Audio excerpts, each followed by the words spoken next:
माझे नाव रामलिंग परशुराम माळी, राहणार कुमटे, तालुका तासगाव, जिल्हा सांगली।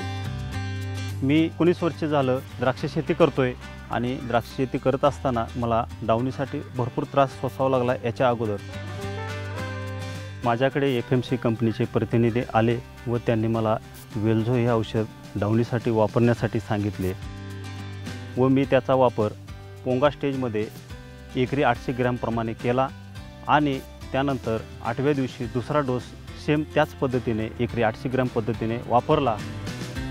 वेल्झो हे औषध वापरल्यामुळे आपल्याला होणारा फायदा असा, 2 बोटापर्यंत अंतर कमी होते आणि आपल्याला माहीतच आहे की कांड्यातील अंतर कमी म्हणजेच नायट्रोजन लेवल कमी, आणि हे औषध वापरल्यामुळे नायट्रोजन लेवल थोडीशी कमी राहते आणि त्यामुळे जो बंच आपला गोळीवर जाणार असतो किंवा बाळीवर जाणार असतो तो वाचतो आणि त्याचं घडात रूपांतर होतं।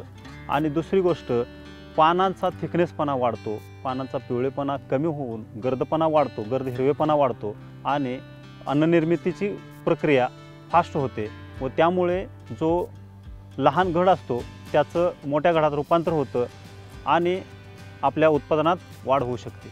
आणि याचा फायदा आपल्याला निश्चितच पुढे वजनासाठी व द्राक्षाच्या अप्रतिम क्वालिटीसाठी होईल असं मला वाटते। या प्लॉटमध्ये मी वेल्झो या औषधाचा वापर केलेला नाही आणि या ठिकाणी वापर न केल्यामुळे इथे कांड्यातील अंतर वाढले आणि कांड्यातील अंतर वाढल्यामुळे जो बंच होता तो गोळीवर गेला आणि तो गळून गेला आणि त्यामुळे माझं नुकसान झालं। आणि दुसरी गोष्ट, या प्लॉटमध्ये मी वेल्झो वापरलेलं नव्हतं, त्यामुळे मी माझ्या प्रॅक्टिसप्रमाणे 2 ते 4 फवारण्या एक्स्ट्रा घेतल्या आणि त्या फवारण्या एक्स्ट्रा घेतल्यामुळे माझा खर्च वाढला।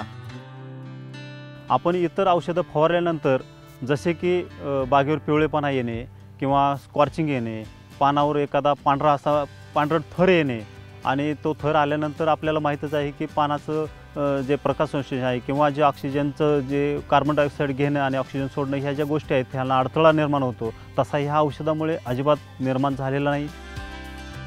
आणि त्यामुळे मी बागायतदार मित्रांना एकच सांगू इच्छितो की FMC कंपनीचे वेल्झो हे औषध आपण बिनधास्तपणे वापरावं व आपला फायदा करून घ्यावा असं मला वाटते।